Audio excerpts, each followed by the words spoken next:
로마서에 보면은 형제들아 이스라엘과 이방인의 구원에 관하여는 이 신비에 관하여는 너희가 모르기를 원하지 아니한다 이렇게 되어 있습니다. 그만큼 알기를 원한다는 강조의 표현이죠. 반드시 알아야 된다는 겁니다. 이방인이 어떻게 되든 이스라엘이 어떻게 되든 그게 우리와 무슨 상관인가. 매우 이기적이고 자기중심적인 신앙생활하는 우리에게 이스라엘의 구원 문제는 로마서 즉 복음의 정수를 담고 있다는 로마서에서 아주 중요한 부분을 찾아고 있습니다. 우리가 앞에서 들은 모든 구원의 하나님의 그 약속들, 언약의 약속들의 신실함은 이스라엘의 구원을 통하여 확증이 되는 겁니다. 그와 같이 우리 주님께서 하신 모든 말씀이 진짜라는 것이 확증이 되고 그 실제로 나타나게 된 것은 바로 성령이 임하신 이후였습니다. 예수님이 이 땅에서 죽으시고 부활하신 후에 40일이 지나자 제자들에게 아주 엄청난 일이 벌어졌죠. 예수님이 승천하는 걸 본 겁니다. 그러면서 예수님이 하신 말씀이 살아 계실 동안에 가르치신 모든 3년어치의 말씀을 40일 동안 다시 가르쳐 주신 것 같은데 하나님 나라에 관한 모든 얘기를 다시 해준 다음에 얼마 못 되어 너희가 성령을 받으리니 예루살렘에 머물러 떠나지 말고 머물러 기다리라 그랬어요. 근데 기다리는 동안에 뭐 했습니까? 성경대로 오면 찬미하고 기도했습니다. 승천하는 것을 보고 이 제자들이 예루살렘 성전에 날마다 찬송하니라 이렇게 되어 있습니다. 기도만 한 게 아닙니다. 하나님의 전에 가서 찬송을 했습니다. 우리에게 이 일을 행하신 이가 누군지를 알고 높이는 그런 일을 쉬지 않았습니다. 그리고 주의 약속을 믿고 모여서 기도했습니다. 그랬더니 오순절 곧 이스라엘 역사로 말하면은 처음 율법을 받은 그날 다 아시죠? 시내산에서 처음 율법을 받은 그날 성령이 임했습니다. 곧 성령이 임하면서 말씀이 임했다고 그랬습니다. 실제로 제자들은 성령이 임하면서 입이 열려 말을 하게 됐는데 그 입에는 빈말만 가득 차 있는 것이 아니라 알이 꼭 꽉꽉 채워져 있는 예수님에 관한 모든 말씀이 채워져 있었습니다. 곧 구약 성경을 해박하게 언제 저런 무식한 놈들이 이런 말씀을 배웠단 말인가 할 정도로 그 입술에 하나님의 말씀이 꽉꽉 채워져 있어서 요엘과 시편, 이사야 이런 말씀들 중심으로 예수는 그리스도라고 선포를 했습니다. 그러자 그 말씀을 듣고 수많은 사람들이 예수님 앞에 나오게 됐습니다. 가슴을 치면서 형제들아 우리가 의아할까 하며 회개하고 주님 앞에 나왔다 그랬습니다. 그렇게 세워진 교회가 예루살렘 교회입니다. 그 예루살렘 교회의 순도가 얼마나 높았을까요? 보세요. 성경은 이렇게 말합니다. 그날의 신도의 수가 5천이 더하더라 3천이 더하더라. 성경은요 신이라고 붙였습니다. 교인이 아니고 믿는 자의 수를 얘기하는 겁니다. 그렇죠? 도는 무리도자입니다. 한자로. 믿는 무리의 수가 3천 5천이 더하더라. 요즘 말로 말하면 하루아침에 초대형 교회가 된 셈인데 모인 수로 보면 그러나 그 모인 수를 관리하게 한 현재의 초대형 교회적 시스템은 전혀 갖추고 있지 않았습니다. 그래서 쓸데없는 건 별 필요가 없고요. 그 모든 사람들이 모여서 하나님을 예배하고 찬송하는데 사람의 행정조직은 그다지 그렇게 중요하지 않았습니다. 충분히 할 수 있었습니다. 어떻게 이거를 장담하냐고요? 집사가 7명밖에 안 돼요. 맞아요? 틀려요? 맞죠? 그 말은 꼭 교회에서 일꾼을 많이 쏠 필요가 없다는 것이 아니라 여러분 현대적 시스템 너무 좋아하지 마시라고요. 각자 지성이 있고 또한 하나님이 주신 영성이 채워져 있으면 꼭 그렇게 많은 수의 교회 직분자가 없어도 능히 자기 할 일은 다 자기 알아서 할 수 있어요. 충분히 질서 있게 할 수 있어요. 자, 그러나 우리의 조안점은 그 직분자의 수가 중요한 것이 아니고 하나님의 말씀을 그렇게 온전히 전하게 되자 신도의 수가 드러났는데 이 일은 누가 하신 일일까요? 성령이 하신 일입니다. 성령께서 각 사람을 움직이셔서 그 말을 듣게 하셨습니다. 하나님의 말씀을 믿는 자가 어떻게 해요? 받는다 그랬죠. 하나님의 말씀으로 받음이니 이렇게 받게 하셔서 신도의 수를 늘게 하셨습니다. 오늘 설교의 주제는 결론은 바로 이것입니다. 이 종이 원하는 바는 뭐냐면 성령으로 말미암지 않고는 누구든지 예수를 주라 말할 수 없다 그랬어요. 그런데 이것이 현대 교회는 실제로 보면 그 비율이 매우 낮습니다. 실제는 비율이 낮다고요. 근데 성경은 통계를 가르쳐 주지 아니하고 진짜 하나님의 역사를 말씀해 주는데 진짜로 성령이 역사하고 신앙 고백을 하면 100% 다 예수를 주라고 참으로 고백하는 사람으로 채워질 수 있다. 아멘. 교회는 그렇게 된다라고 말해줍니다. 예루살렘 교회에서 여러분 가짜들 한번 골라내보세요. 훗날 배도한 자도 있고 자기 믿음이 연약해서 떨어진 자도 있지만은 적어도 우리가 보기에는 우리 한국 신호는 대부분, 그렇죠? 대부분은 예수를 정확히 믿는 사람이었어요. 아멘. 성경은 분명히 5,000명, 3,000명도 신도라고 말해주고 있기 때문에 그 외의 사람들이 혹 믿지 않는 사람이 들어있었다 할지라도 이 유행하는 종교에 한번 들어가고 싶어서 오는 사람이 있었을지도 모르고 수많은 무리들의 어떤 기적과 행적을 보고 호기심에 한번 확인해보고 싶어서 올 수도 있을 것이고 어떤 사람은 카메라로 찍어가지고 요즘 말로 하면 고발하려고 그렇게 들어오는 사람도 있겠죠. 교회는 가만히 들어오는 사람이 있다 했으니까 그러겠지만 대부분은 성경에 말한 대로 신자라고 말하고 있습니다. 가능합니다. 정말 가능합니다. 근데 예수님이 뭐라 그랬어요? 인자가 올 때 믿음을 보겠느냐 그랬죠. 실제로 어쨌다는 얘기죠? 거꾸로라는 얘기입니다. 대부분은 믿지 아니한다는 얘기입니다. 그러면 여러분 그런 현실이 실제가 그러니까 우리가 맞이하는 현실이 그러니까 우리는 어쩔 수 없지 뭐 한 사람도 예수 믿으면 다행이지 이래야 될까요? 아니요. 우리는 현실을 넘어선 이상을 품은 사람들입니다. 아멘. 헛된 자기 꿈을 이상으로 놓는 사람이 아니라 하나님의 말씀을 현실을 뛰어넘는 그림을 가지고 사는 이상을 품은 사람들입니다. 그 이상의 상을 가지고 사는 사람들이죠. 성경은 가장 온전한 모습들을 모델로 제시해줍니다. 우리가 따라야 될 것. 배도하는 교회도 있고 순전한 교회도 있는데 순전한 교회가 세상에 적기는 하다만 너희가 따라야 하고 모범으로 삼아야 될 교회는 배도하는 교회가 아니고 순전하게 믿음을 가진 교회들이죠. 이것이 우리 목표가 됩니다. 실제로는 교회 중에 많은 사람들이 예수를 똑바로 믿지 않는다 할지라도 우리가 가져야 될 신앙의 이상과 꿈은 예루살렘에 처음 세워졌던 교회처럼 하나님 5,000명이 모이든 3,000명이 모이든 다 예수 믿는 사람 되게 하옵소서. 아멘. 이것이 우리 꿈이어야 되고 아멘. 이것이 우리의 간구여야 합니다. 아멘. 근데 그 일이 어떻게 되냐? 성령께서 역사하시면 된다 그랬습니다. 성령께서 역사하시면 우리만 감 떨어지길 바라면서 입만 벌리고 가만히 있으면 됩니까? 아니요. 성경이 이렇게 말합니다. 내가 성령을 보내리니 그가 와서 너희에게 의에 대하여 심판에 죄에 대하여 심판에 알리시리라. 내 것을 가지고 그가 너희에게 가르치리라. 장래일을 말씀하리라 그랬죠. 이 성령을 예수님이 뭐 한다고요? 보내신다 그랬어요. 그런데 제자들 보고 뭐라 그랬어요? 너희는 기도하라 그랬어요. 아멘. 예루살렘을 떠나지 말고 기다리라 그랬죠. 아멘. 예, 주권은 하나님께 있으나 하나님은 우리에게 이 일을 맞이할 준비를 네 자신이 하라 그럽니다. 아멘. 이것은 우리를 수고롭게 하고자 함이 아니요 우리를 진짜 인격적으로 대해 주신 겁니다. 아멘. 맞지요? 네. 그렇습니다. 그래서 우리는 성령께서 예수 그리스도에 대한 신앙 고백을 하게 하시지만 그 일을 하시는 분이 친히 명령하시기를 너희는 내가 해줄 테니 구하라. 아멘. 형제들을 어떻게 해요? 위하여 기도하라고 되지만 가서 전도하라 그러죠. 불 가운데서 끌어내라 그러죠. 아멘. 이 일은 우리가 해야 하는 겁니다. 아멘. 성령을 주시겠지만 성령이 무엇인지 누군지 무엇이란 말 벌써 틀렸죠. 누구신지 제가 매 성령 강림 주일마다 이 설교를 했는데 제 자신도 입에 이게 잘 안 바뀌죠. 성령이 누구신지 성령이 가르쳐 주신 대로는 너희가 가르쳐야 한다. 전해야 한다. 이렇게 말씀하고 있습니다. 그렇지 않으면 어떻게 되죠? 성령이 임했는데 이게 성령인지 귀신의 영인지 모르고 전부 다 점쟁이 된다니까요. 왜 또 낯설게 들으십니까? 2000년 정도의 기준으로 볼 때 점쟁이 중에 80%가 세례교인 출신이라고 그 통계를 말씀드렸죠. 물어보니까 세례 받았대요. 참 기가 막힌 일입니다.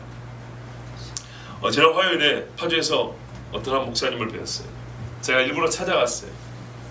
뭔가 통하는 분인 것 같아서. 그분은 밖에 목사들 만나기를 굉장히 꺼려하는 분이었어요. 저가 만나자고 하니까 만나는 중인데 별로 그렇게 원하진 않았던 것 같아요. 그런데 만나고 나서 문자가 왔어요. 오랜만에 웃었다고. 네, 만나고 대화하는 내내 웃었다고. 왜 웃었을까요? 아하, 하나님이 말씀하신 대로 생각하고 말하는 사람이 있구나. 본인이 생각하기에 나하고 비슷한 사람이 있구나 해서 즐겁게 웃었다는 거예요. 한 2시간 좀 넘게 만났는데 그 시간 내내 그분도 그 목사님도 즐거이 말씀하시고 즐거이 웃었어요. 근데 그분이 뭐 하는 분이냐? 젊을 때 말이죠. 600명 정도 본인이 전도를 하러 했다 그랬어요. 그 중에 270명이 무당 내지 점쟁이였대요. 일부러 찾아다녔대요. 그리고 사모님도 그 일하다가 만났대요. 자기하고 약간 이 비정상적인 분이 있더래요. 무당 찾아 전도하는 아가씨가 있더래요. 근데 그 아버지 목사님이 그러더래요. 그에 비해 그 딸이라고.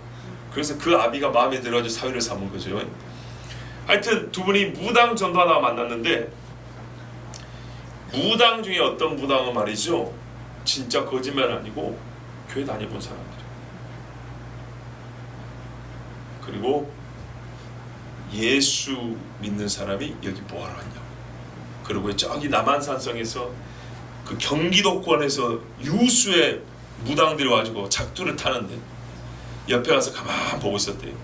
그랬더니 무당들이 벌벌 떨면서 작두를 못 하더래요. 왜요? 그들 말로 예수 귀신이 와 있으니까. 여러분, 이렇게 하나님이 살아계십니다. 그렇죠? 자, 이렇게 무당이 예수를 믿는다고 했지만 무당이 된다는 것은 그 사람은 성령에 의해서 지배된 사람이 아니고 자기 몸을 의의 병기가 아니라 불의의 병기로 내놨잖아요. 그는 마귀의 종에서 벗어난 적이 없다는 겁니다.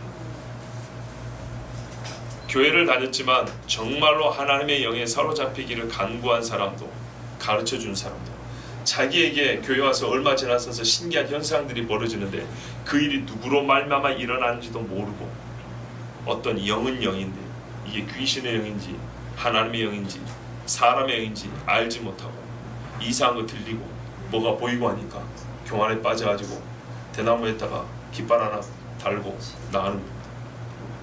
그런 사람들이 얼마나 많은지 아십니까? 그러면서 자기의 이 무당짓을 해서 유명한 사람들이 오고 돈을 많이 버니까 좋아가지고 헤벨레 있더래요. 근데 그 목사님이 그랬대요. 당신이 나이 들면 힘이 없어서 이거 못합니다. 지금이야 돈 많이 벌고 쓰니까 좋지. 왜요? 복채를 얼마나 가져오는데. 부담만 하면 수십 년 전에도 몇백만 원 그냥 날아가는데. 이 부유함 좋지요. 좋대. 당신이 늙은 다음에 당신 자신한테 물려주시겠소? 여기서 많은 무당들이 무너졌대요. 절대로 안 된다. 절대로. 아니, 돈 많이 벌어서 좋다면서. 유명한 사람들이 찾아서 굽신거리니까 좋다면서. 어떤 귀신보다 강한 귀신과 함께하니까 좋다면서. 사지를 부르부르 떨면서 절대 안 된다. 왜? 돈이 좋긴 뭐죠? 귀신에 잡혀 사는데. 성경에 뭐래요? 너희가 세상 임금의 종노란다. 사망에 매여 죽기로 무서워 종노란다. 마귀의 새끼로서 거짓의 아비 밑에서 거짓말로 종노란다 그러죠. 이게 너무나 끔찍하고 힘든 거예요. 마귀가 육체가 있는 날에 잠시 돈으로 보상해 주는 것 같죠. 사람들이 막 찾아오니까 유명해지니까 좋아진 것 같죠. 그런데 이 귀신의 종노를 하는 것이 너무너무 싫고 괴로우고 고통스럽던 거예요. 근데 그걸 누가 알아요? 예수 믿는 사람만 알아요. 성령의 사람만 알아요. 성령으로 말미암아 자유를 얻은 사람이라야 죄의 종노릇하고 마귀의 종노하는 게 얼마나 끔찍한 고통인 줄 알아요. 당신 이 고통을 당신 자신한테 물려주겠어? 그 말은 부유함과 함께 아니요, 절대로 안 됩니다. 절대로. 그럼 예수 믿으시오. 회개하시오. 그래서 돌아온 사람이 있다는 거예요. 자, 여러분, 그런데 말이죠, 우리가 잘 생각해보세요. 오늘 오후 말씀하고 연관이 있는데, 무당은 귀신에 사로잡힌 게 우리 눈에 보이죠. 그런데 귀신은요, 교묘하게 자기가 사로잡고 있다는 것을 티를 안 내는 경우도 많아요. 그런데 결국에는 증거는 똑같습니다. 새 속의 것을 사랑하면, 사랑한다는 것은 보세요, 내가 얘를 사랑하면 다른 것을 희생하고서라도 얘를 위하여 일을 하게 됩니다. 그러면 무엇을 사랑하는지 알게 돼 있어요. 하나님께서는 형제를 사랑하라 그럽니다. 그죠? 형제를 사랑하는 것은요, 예수 사랑을 희생하지 않고 할 수 있어요. 무슨 말인지 아시겠어요? 예수를 사랑하면 형제를 위해서 자기 목을 내놓을 수 있다고요. 맞습니까? 요즘에 복지기관에 이런 일이 있다래요. 종교행위 강요하면 신고하세요 포스터가 붙었다네요. 그죠? 모르세요? 있죠? 예. 그 누구들이랑 한 이야기죠? 어느 종교를 대상으로 한 거예요? 그렇죠. 기독교죠. 다른 것들은 솔직히 말해서 다 사쿠라라요. 말이 불교인지 절에도 한 번 안 가요. 예, 물이나 한번 떠마시러 가지. 1년에 한 번 복빌로 기와자 있다 이름 쓰러 가지. 잘 알죠? 거기 가가지고 진짜 연부를 한다거나 불경을 외운다거나 뭐 이런 거 잘 안 해요. 귀찮거든요. 몽골 가니까 몽골 수도에 큰 그 사원이 하나 있어요. 티베트 불교. 근데 불상이 그 사원 안에 엄청나게 큰 불상이 하나 있어요. 사람들이 뭐 하는지 아세요? 들어가 봤더니 막 거기서 향도 피우고 절도 하고 막 그러죠. 근데 뭐 우리 이 뭡니까 실탄에 실 강하는 거 있죠. 이거를 새로 세우면 옆으로 치면 빙글빙글 돌아가겠죠. 알아요? 옛날에 뜨개질 할 때 이런 거 바늘로 꼽아가지고 실을 이렇게 감아놓죠. 요거를 세로로 이렇게 놓으면 얘가 실을 이렇게 감아놓으면요 이렇게 돌리면 옆으로 돌아가죠. 이렇게 빙글빙글 돌아가죠. 요거를 불상 옆에다가 쫙 설치해놨어요. 그게 뭔지 아세요? 귀찮으니까 불경을 읽어야 되는데 귀찮으니까 불상을 돌면서 한 바퀴 휙휙 돌려면 불경을 읽은 거예요. 휙 돌리고 가면서 읽은 거예요. 참 쉽더라고요. 예? 이 불교인 되는 거 쉬워요. 여러분,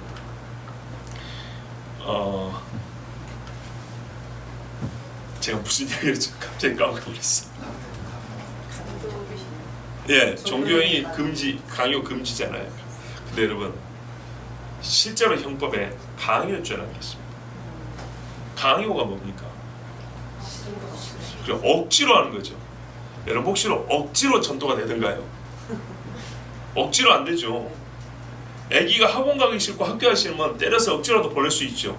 혹시 교회 다니라고 억지로 막 때리고 데려온 분 계세요? 없죠. 혹시 하선영 집사님이 그쪽이 전문가신가요? 더러 이렇게 모시고 오는데 막 때리고 막 발로 차고 데리고 오신가요? 그런 거 아니죠. 그런데 강요라는 말을 이렇게 정의를 바꿔가졌습니다. 실제로 우리말에는 여러 표현이 있죠. 청유, 권유, 권면, 조언, 충고 등등. 그렇죠? 여러 표현인데 싹 빼버리고 강요, 훌쩍 되면 강요라고. 그런데 제가 지금 왜 이 말씀드리냐면 기독교인들이 복지기관 내지는 복지시설의 60% 70% 차지한다 하는데 왜 그렇게 하죠? 처음에 그 한 이유는 예수님 사랑이기 때문입니다. 성경에 형제 사랑을 내 몸과 같이 하라 그랬죠. 그래서 한 겁니다. 만약에 기독교 복지기관에서 예수 사랑 빼버리면 제대로 할까요? 안 할까요? 안 합니다. 영리사업으로 바뀌어버립니다. 뭐 그렇지 않아도 영리는 어느 정도 취대가 있죠. 왜? 다 생활을 해야 되니까. 그런데 완전히 영리사업으로 바꿔버릴 수 있습니다. 요즘에 병원이 물론 의사들도 자기 수고했다는 대가는 반드시 받아야죠. 의사고 공짜로 치료해달라는 것은 도둑놈식 봅니다. 그건 맞는 겁니다. 왜요? 내 목숨을 위해서는 뭐든지 내놓겠다면서. 근데 내 목숨을 고쳐주고 살려주고 병을 고쳐준 사람한테 돈 주는 게 뭐가 잘못이에요? 그쵸? 남한테 밥을 한 그릇 팔면서도 돈 몇천 원씩 받아먹는 게 당연한데 당신의 목숨을 구해줬는데 내가 몇백만 원 받는 게 뭐가 잘못이야? 맞죠? 그게 문제가 있는 게 아니에요. 그런데 물론 대가를 지불하고 받을 수는 있는 것이지만 그렇다고 병원이 완전히 영리를 목적으로만 해서는 안 되겠죠. 그렇죠? 형제 사랑하는 마음이 있었기 때문에 선교사들이 뭘 세웠어요? 그렇죠. 교회도 세웠고 학교도 세웠고 병원도 세운 거예요. 그리고 어린이들 고아원도 세운 거예요. 맞습니까? 성경에서는 예수를 사랑하면 하나님을 사랑하면 형제를 사랑해야 된다 그랬어요. 이게 제 1계명과 2계명이라고 했어요. 근데 세상은 달라요. 그 외의 것들을 사랑하면 예수 사랑이 죽어버려요.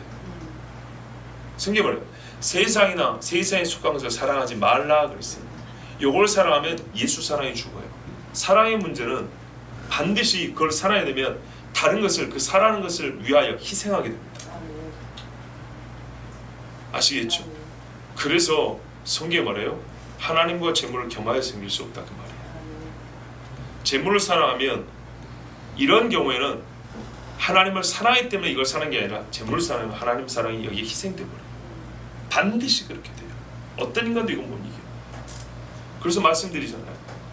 하나님 사랑하기 때문에 형제 사랑이 되는데 하나님 사랑했으면 형제 사랑이 아니라 돈 사랑에서 영리 사업이 되어버린다. 맞죠? 그렇게 되는 거예요. 자 여러분, 그렇기 때문에 우리가 참으로 하나님을 사랑하고 하나님의 사람이 되는 것은 구원을 위해서도 중요하지만 이 땅에 하나님의 역사를 이루기 위해서도 하나님의 사람 통해 하나님이 하시고자 하는 그 일을 이루기 위해서도 정말 우리가 진짜 하나님의 사람인지 아닌지는 확인해 봐야 될 이유가 있습니다. 그리고 하나님의 일을 한다고 할 때 그가 과연 하나님의 사람으로서 하나님의 일을 하는 것인지를 반드시 확인을 해봐야 됩니다.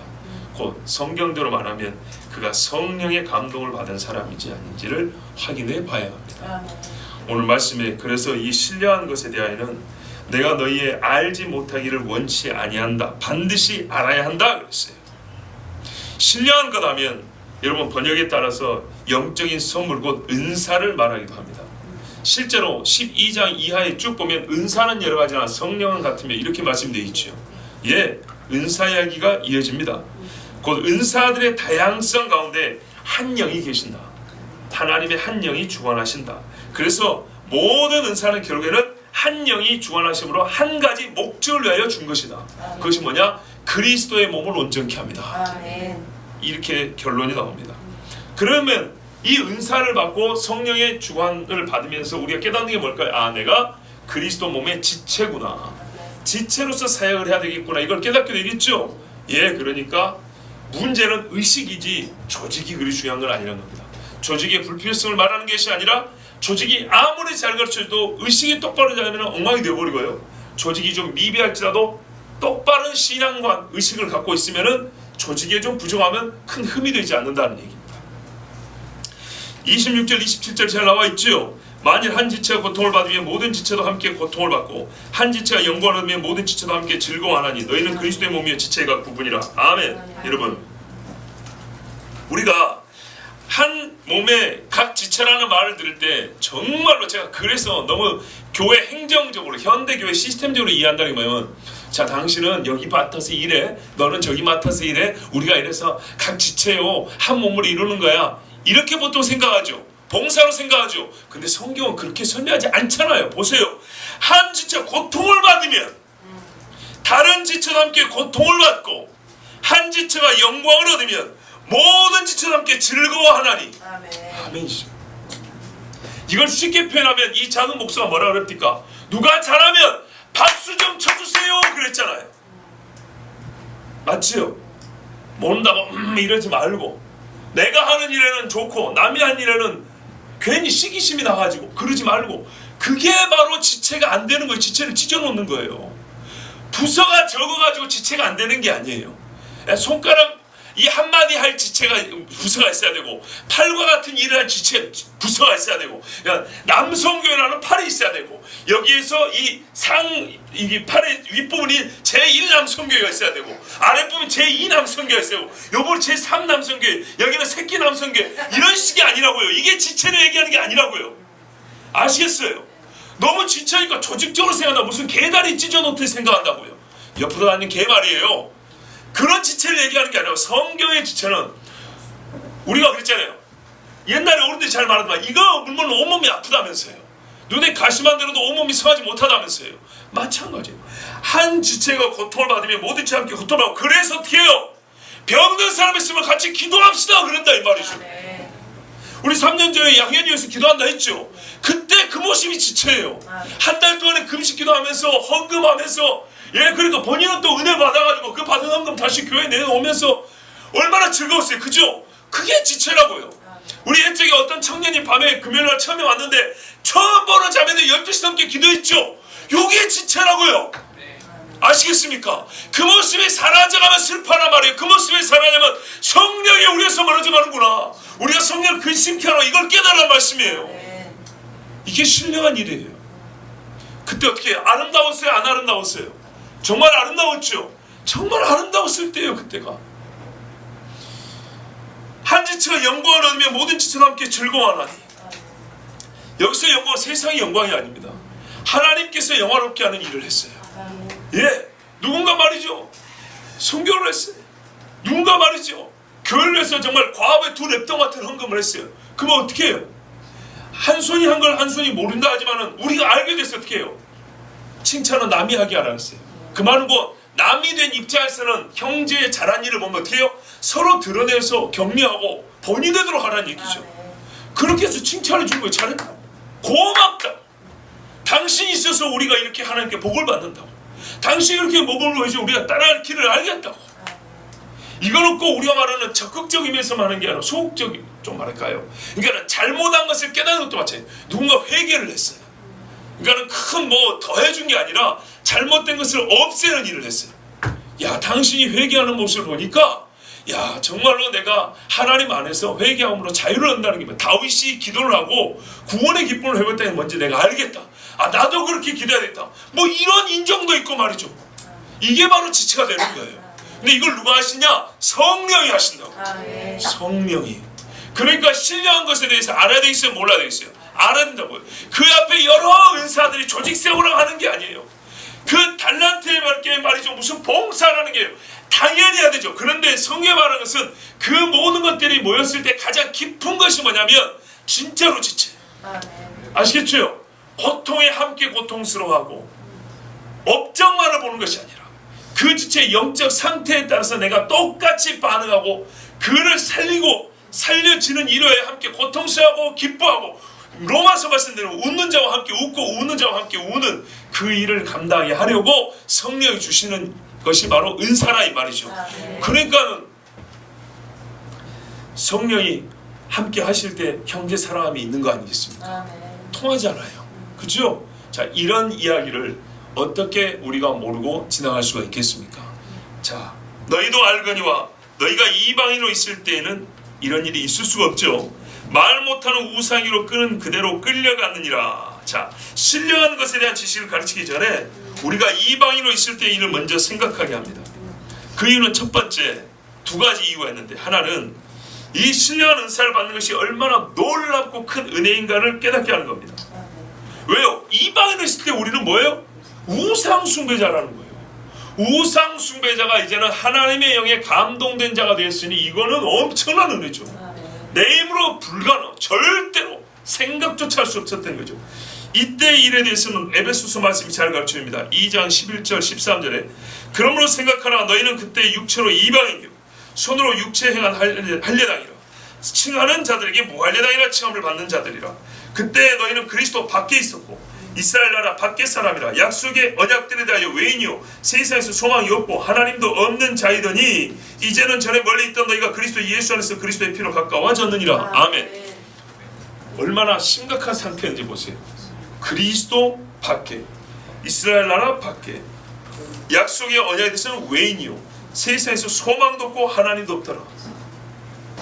세상에 주는 것은 다 갖고 있을지는 모르지만 성경이 약속한 복된 것은 하나도 갖고 있지 않았던 상태였어요. 이런 사람들이 이제는 어떻게 해요? 성령으로 말미암아 예수님을 주라고 신앙하게 되었으니 하나님의 은혜를 깨달아도 정말 깊게 깨달아야 되겠죠. 감사도 이만저만 감사할 일이 아니에요. 2번째, 왜 이방에 있을 때 이야기하냐?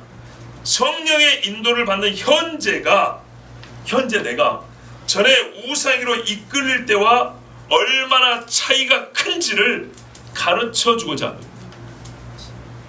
그때의 나의 실상과 현재의 나의 실상이 얼마나 다른지를 보여주고자 합니다. 그 차이점은 목적과 결말의 차이에서 들어갑니다. 우상에 이끌린 사람은 끝내 어디로 갑니까? 지옥 갑니다. 불과 유황으로 타는 못에 던져집니다. 성령의 이끌림을 받는 사람은 하나님 나라에 들어갑니다.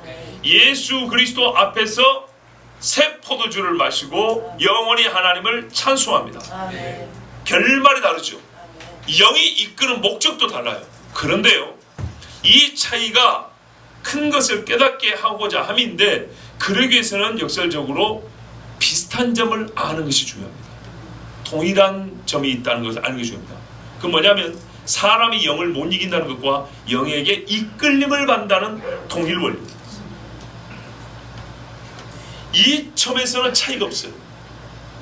그래서 그 결말의 차이가 더 크게 보이는 거예요. 무슨 말인지 아시겠죠? 과정에 별 차이가 없어요. 비슷해요. 영의 이끌림을 받으니까. 아니, 본문을 보세요. 뭐라고 됐어요? 말 못하게는 우상으로 끄는 그대로 끌려갔느니라. 혹시 킹제임스 한국을 갖고 있는 분들은 뭐라고 했어요? 우상들에서 이끌림을 받은 대로 끌려갔느니라 그랬어요. 그때도 끌려갔어요.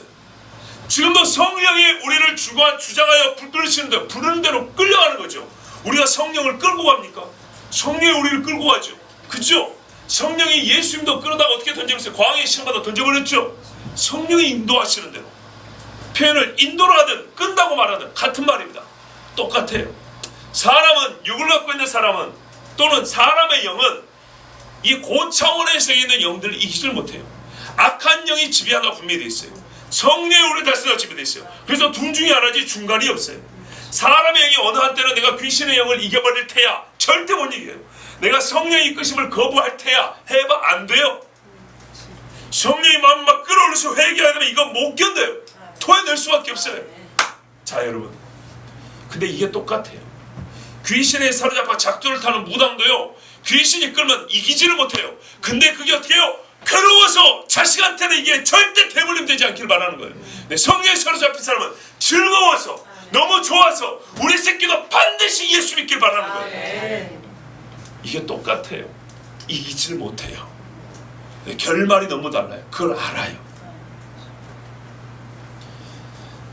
3절이 말씀하는 것과 같이 하나님의 영으로 말미암은 자는 절대 예수를 저주할 자라 말할 수가 없고, 성령으로 말미암지 않고는 어떤 사람도 예수를 주시라 시인할 수가 없습니다. 그렇다면 반대는 어떤가요? 예수를 저주하는 자라 또는 주라 고백하지 아니하는 사람은 모두 성령이 아닌 다른 영에 이끌린 자라는 뜻입니다. 이끌림. 사람이 자연 상태에서 순수 자기 의지로 또는 자기 양심과 자기 탐구의 결과로 예수를 저주하고 부인하는 것이 아니라 하나님의 영이 아닌 귀신의 영에 이끌려 마귀에 의하여 예수를 부인하고 저주하는 겁니다. 대제사장과 바리새인과 예수님을 주여하고 못박으로 외쳤던 유대인들이나 빌라도나 다 마귀에게 끌린 것이고, 가룟 유다가 어떻게 해요? 마귀가 그 속에 들어가서 예수를 잡아줄 생각을 불어넣었더니 이깁니까 못 이깁니까? 동시에 뭐예요? 만몬, 곧 돈신이 들어가죠. 은 30에 예수님을 팔아넘겼어요. 이게 귀신입니다. 나는 너희를 벗이라 하였거늘, 벗이라 하였기 때문에 숨기는 것이 없었거늘, 가룟 유다는 은밀하게 몰래 가서 예수님을 팔아넘겼습니다. 보세요. 이게 마귀에게 이끌린 겁니다. 이끌리는 거예요. 근데 오순절 성령 강림의 사도들은 성령에 이끌려서 어떻게 해요? 겁이 없어요. 세상을 나와서 담대히 외쳤어요. 이끌리니까. 성령이 이끌리니까. 근데 이 이끌림은 똑같은 거예요. 이게 똑같기 때문에 우리는 착오를 일으키거나 헷갈리고 그 실체를 모를 수가 있어요. 그런데요, 이걸 언제 깨닫냐면 참 순한 논증일 수도 있지만 성령이 이끌어 줄 때 깨달아요. 아, 내가 전에 마귀에게 이끌림을 당했구나. 이끌린 줄을 모를 정도로 교묘하고 강력하게 이끄는 것이 바로 마귀예요. 이끄는 동안에는 다른 힘이 미치지 못하기 때문에 다른 힘을 맛을 봐야 내가 어디에 이끌는지 알 거 아니에요. 순전히 처음부터 줄 때가 그 한 가지밖에 모르는 사람은 자기가 어디에 이끌는지를 모른다고요.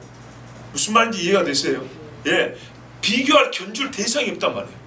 태어나서부터 죽을 때까지 마귀에게만 이끄는 사람은 이게 어떤 힘인지를 견뎌볼 대상이 없다. 근데 어느 순간 예수 이야기를 들었단 말이에요. 그러면 견뎌볼 대상이 생기죠. 성령으로 역사하는 사람을 본단 말이에요. 그러면 내 안에 역사하는 영하고 비교할 수가 있게 되죠. 그때 깨닫는 거예요. 그 전에는 몰라. 바꿔 말하면 성령 안에 있는 사람은 마찬가지.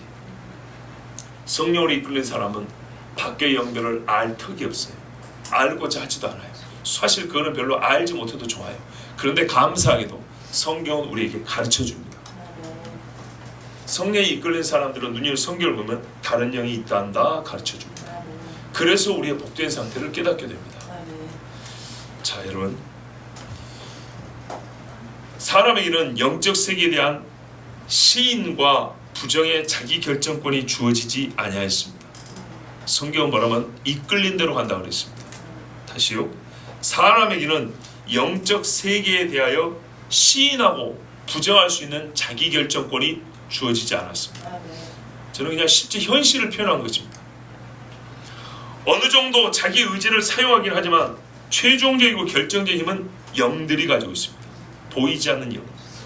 그러므로 우리가 깨닫는 바는 귀신의 영에 의하여 이끌림을 받아 귀신을 섬기던,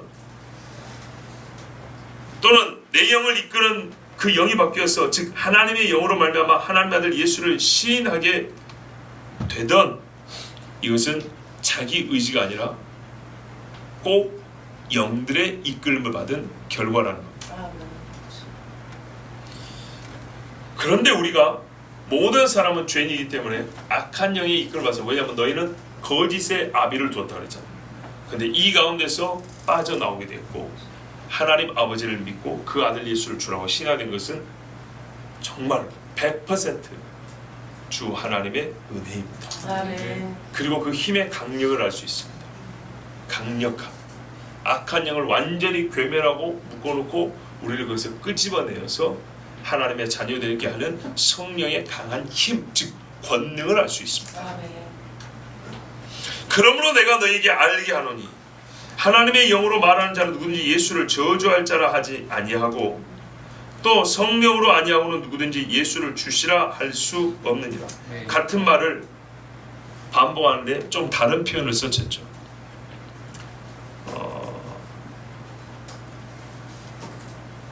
강조해서 부정하는 식으로 썼는데요. 자, 이제 3절부터는 본격적으로 신령한 것에 대한 지식을 줍니다. 은사에 대한 관심이 크지만은 하나님은 신앙에 대한 관심이 더 큽니다. 그래서 신앙 이야기합니다. 본문의 배경에 대해서 고린도 교회에 무슨 일이 있었기 때문에 이런 말씀을 주셨을까? 별의별 얘기가 다 있는데 가만 보니까 그런데 별로 의미가 없는 말들이더라고요. 중요하지 않아요. 왜냐하면 여러분, 배경 불문하고 3절의 선언은 모든 그리스도인에게 공통된 사실이기 때문입니다. 맞지요? 하나님의 영은 절대 이 일은 못하게 합니다. 예수를 저주받아 마땅한 자다 이런 말을 못합니다. 아나테마 예순, 원래 이 말은 뭐냐면 저주는 예수다는 뜻입니다. 예수는 저주받아야 된다는 것보다 훨씬 강력한 겁니다. 무슨 말이에요? 거짓의 아비는 마귀다. 좀 단순한 표현은 거짓말은 마귀다 이렇게 되겠죠. 꼭 그런 표현입니다. 이렇게 말하면 어떻게 돼요? 모든 저주는 예수에서 나옵니다. 예수가 저주다 이런 말입니다. 성령으로 아니하고서는 아무도 이 고백을 못합니다. 예수는 주시라. 그렇죠. 그런데 이것도 역시 마찬가지입니다. 예수는 주라라는 말도 원래는 예수는 주가 아니고 큐리온 예수입니다. 역시 주는 예수다입니다. 훨씬 더 강력하죠. 사람을 주로 섬기는 사람들입니다. 특히 로마의 황제를 주로 섬기는 사람들 앞에 주를 앞에 서두에 놨다는 것은 강조점이 여기 있다는 겁니다. 즉 예수님을 강조하지 않는 게 아니라 예수의 정체가 무엇인지를 받는 강조점이 있다는 겁니다. 사람들이 여러 인격체들이 있지만은 그의 정체를 부를 때는 이름을 부르지 아니하고 그가 맡고 있는 일이나 그의 권능 혹은 지위, 직함들을 부르죠. 나와의 관계를 표현하는 이름들을 부르죠. 주는 예수다. 이 말은 오직 한 분 하나님이 계시다는 구약성경 말씀과 똑같습니다. 주라고 부를 수 있는 분은 나사렛 예수, 육체로 이 땅에 오신 하나님 그분밖에 없다입니다. 그러나 반대로 악한 영은, 마귀는 아무리 그럴듯해도 결국에는 예수를 저주하는 말을 하게 하고, 저주는 곧 예수에게서 온다는 거 이렇게 말을 합니다. 불신자들 있잖아요. 예수 믿으면 오히려 조상들한테 미움을 받는다, 뭐 이런 이야기하죠. 예수 믿는 것이 화근이 된다, 저주의 이유가 된다, 이런 식으로 말합니다. 속이는 귀신은 예수에 대하여 수많은 말을 할 수는 있어도 결코 주가 예수다라는 말은 하지 못하게 합니다. 그런데 여러분 중에는 어떤 분들은 이렇게 물을 수도 있어요. 말로는 예수님을 찬송하고 주님이라고 신뢰하지만 속은 아닌 사람도 있지 않습니까? 라고 물을 수 있어요. 충분히 그럴 수 있습니다. 그러나 지금 우리는 그런 자기 속이는 자들에 관하여 말하는 것이 아니라 실제로 예수를 저주하던 자에게서 주님이라고 고백하는 자로 변화된 진짜 신자에 관하여 얘기하고 있는 중입니다. 진실로 예수님에 대한 고백이 달라진 자들은 말 그대로 진실로 귀신의 영이 그를 놓고 떠났고 하나님의 영이 그를 사로잡아 그리스도 예수께 복종케 하였다는 언제나 옳은 그 사실을 말해주고 있는 겁니다. 그런 자기 속이는 자들에 대한 말씀은 많이 있어요. 좀 이따가 민수기를 통해서 잠깐 보도록 하겠습니다. 그래서 이 3절 말씀은 어떤 신학자는 이렇게 말했어요. 성령으로 말미암은 그리스도인의 자유선언이다 그랬어요. 참 희한하게도 이 말한 사람은 루돌프 불트만이라는 신학자인데 이 사람은 자유주의 신학자거든요. 자유주의 신학자임에도 불구하고 본문을 읽었을 때 그 양심에 하나님께서는 고백하지 않을 수 없게 만든 거였어요. 이것은 성령으로 말미암은 그리스도인의 자유선언이다. 보세요. 왜 자유라고 그럽니까? 아까 말씀드렸잖아요. 이끌린 대로 간다니까요. 사람. 우상에게로 이끌려갔어요. 왜? 누가 이끌었어요? 마귀가 이끌어서, 귀신이 이끌려서 이기지를 못하고 끌려다녔다고요. 명절 때만 되면 절하러 다니기 바빴다고, 소주잔 기울이기 바빴다 이 말이에요. 그런데 성령께서 그 귀신에서 우리를 자유케 하사 하나님의 자녀를 바꿔주시니 그것을 지금 말씀하고 있기 때문에 그리스도인의 자유선언이다 이렇게 말했어요. 그러면 이제 여러분이 염려하는 일, 속이기에 능한 귀신이 참 그리스도인들을 속이고 교회를 어지럽게 하기 위해서 거짓 신앙 고백을 하게 하는 때가 있음도 말씀드리겠습니다. 성경에서 그런 대표적인 예를 참 여러 가지 찾을 수 있는데 가룟 유다 볼 수 있죠. 그리고 구약 성경에서 우리가 지금 민수기를 통해서 보려고 합니다. 유다에 관해서는 성경이 뭐라 그럽니까? 멸망의 자식이요 마귀라 이러죠. 이스라엘 백성들은 뭐라 그래요? 패역한 자식이요, 한 번도 하나님께 순종한 적이 없어 그 마음으로 주를 따른 적이 없다고 모세가 아주 강력하게 비판했죠. 그 이야기를 잠깐 보도록 하겠습니다. 여러분 민수기 14장을 보십시오. 21절에서 24절입니다.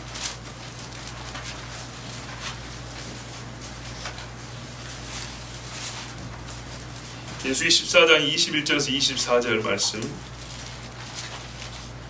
제가 읽겠습니다. 그러나 진실로 나의 사는 것과 여호와의 영광이 온 세계에 충만할 것으로 맹세하노니 나의 영광과 애굽과 광야에서 행한 나의 이적을 보고도 이같이 10번이나 나를 시험하고 내 목소리를 청중치 아니한 그 사람들은 내가 그 조상들에게 맹세한 땅을 결단코 보지 못할 것이요 또 나를 멸시하는 사람은 하나라도 그것을 보지 못하리라. 오직 내 종 갈렙은 그 마음이 그들과 달라서 나를 온전히 쫓았은즉 그의 갔던 땅으로 내가 그를 인도하여 드리리니 그 자손이 그 땅을 차지하리라. 아멘. 이 말씀은 우리가 다른 맥락과 다른 주제로도 들었던 말씀입니다. 근데 여러분 이 자기 속임, 말로는 여호와의 백성이라고 했지만은 실제는 아니었던 사람들의 신뢰를 오늘 이 말씀 통해서 봅니다. 하나님의 영광, 한마디로 신의 산이죠. 불붙는 신의 산 밑에서 하나님의 말씀을 받았습니다. 애굽과 광야에서 행한 나의 기적, 10가지 재앙이 있죠. 홍해를 건너왔죠. 건너온 게 아니라 물을 말리셔 그 밑으로 걸어왔죠. 메추라기가 만나를 먹게 됐죠. 반석에서 내신 물을 마셨죠. 아말렉하고 전쟁할 때는 여지없이 그냥 박살을 내버렸죠. 이 모든 일을 보고도 하나님을 10번이나 시험한 사람들, 이 사람들은 누굽니까? 그렇죠. 그 이스라엘은 여호와의 임재 앞에서도 우상을 숭배한 자들입니다.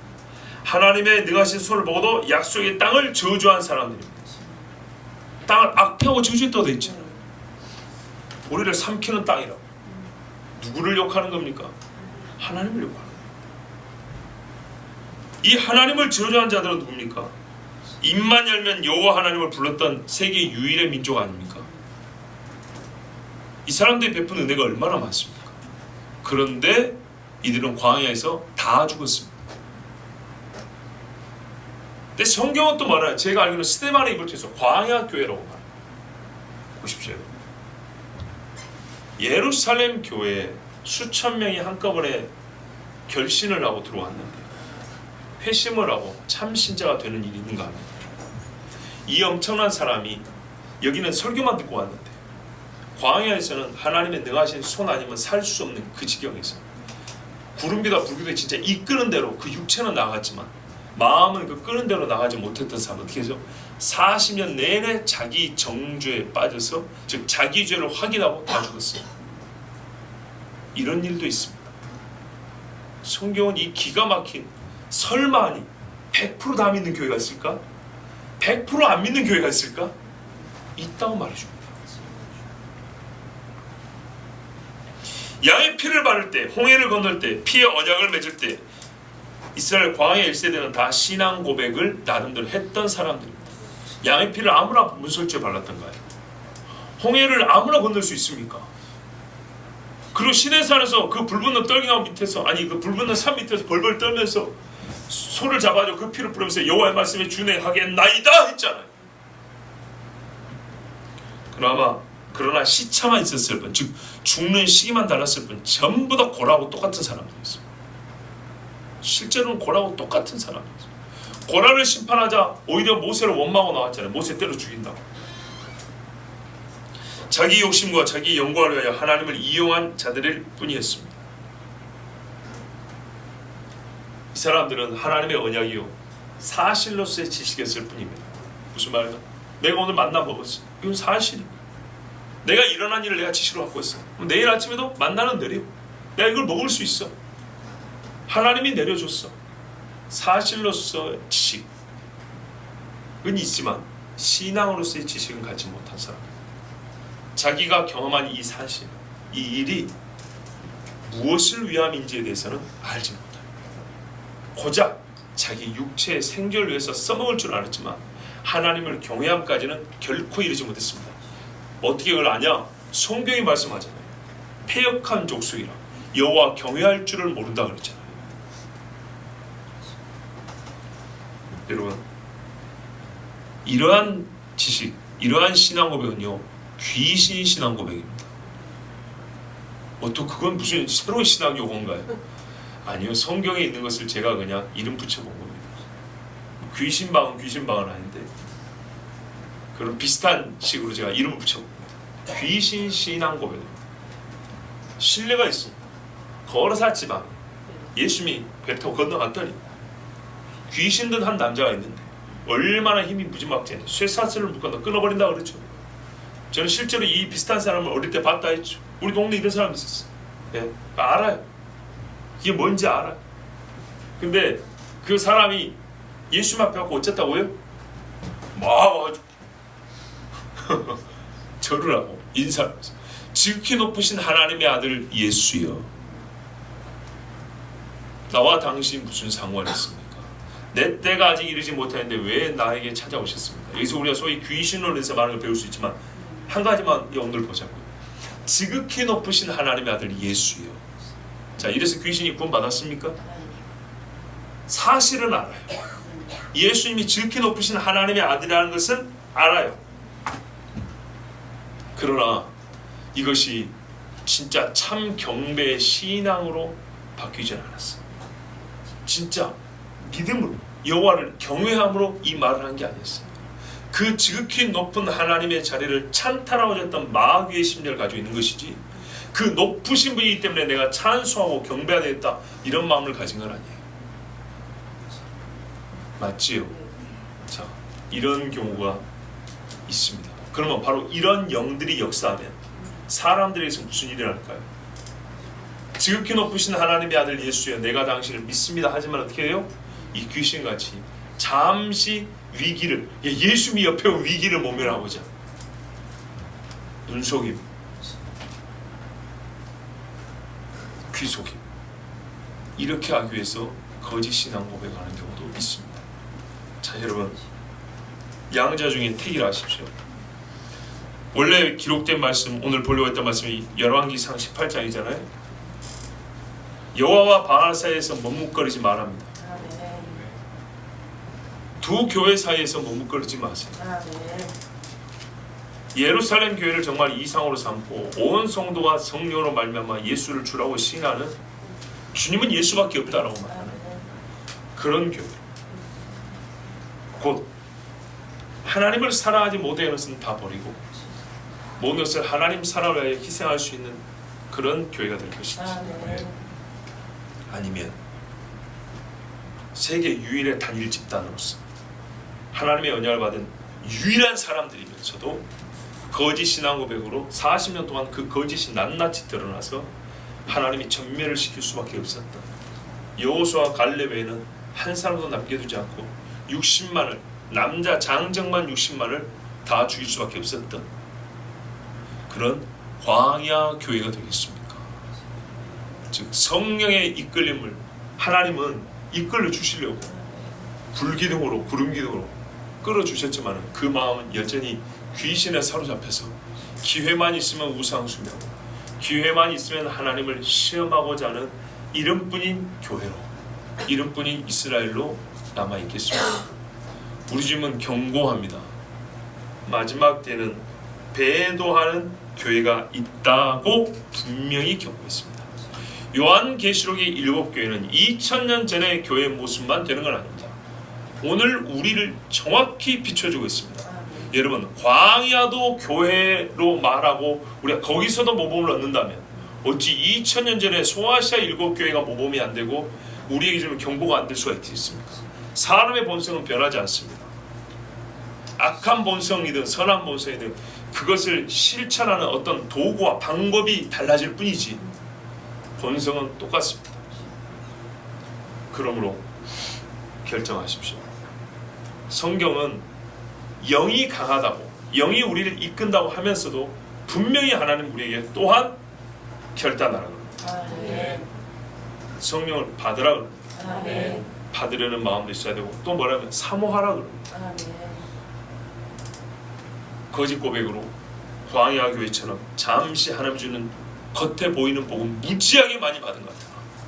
단 하루도 생존할 수 없는 곳에서 40년을 부조한 것 하나 없이 생존할 수 있는 그런 은혜를 받았으나 그 마음은 귀신과 마귀에게 이끌려 이름만 이스라엘이요 교회였을 뿐 실제로 하나님을 배역한 마귀 집단으로 끝날 것인지, 아니면은 이제 막 예수 믿는 사람들 보기에는 아주 연약하게 보이고 또는 이 많은 사람 수 중에 진짜로 진실한 사람이 얼마나 많이 있을까 하고 의심스럽지만 실제로 우리의 생각과는 달리 진짜로 그 엄청난 수의 사람들도 거의 100% 예수 믿는 사람하고 꽉꽉 차 있었던 처음 예루살렘에 세워진 교회같이 그런 교회가 될 것인지, 성경은 우리에게 결단을 요구합니다.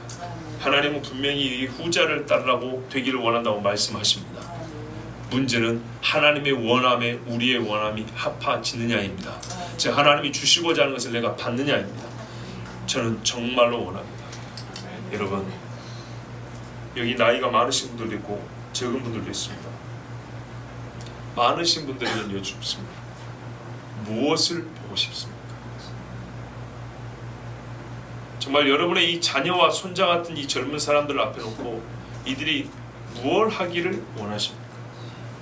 내가 교인으로서 예수 믿는 사람으로서 무엇을 정말 원하십니까? 우리가 전체로 한 지체로 하면, 여러분 젊은 여러분들은 이쪽 여러분들, 젊은 여러분들은 우리보다 나이가 많은 부모 혹은 할머니 할아버지 세대가 여러분들을 위해서, 아니 그분들 자신이 무엇을 하는 어떤 모습으로 서 있는 교인 되기를 바랍니까?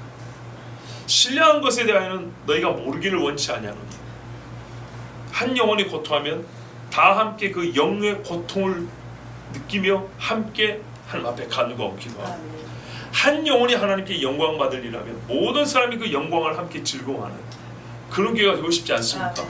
그러면 한 영이 되지 않으면 불가능합니다. 영이 달라요. 끄는 데가 달라요. 좋아하는 게 달라요.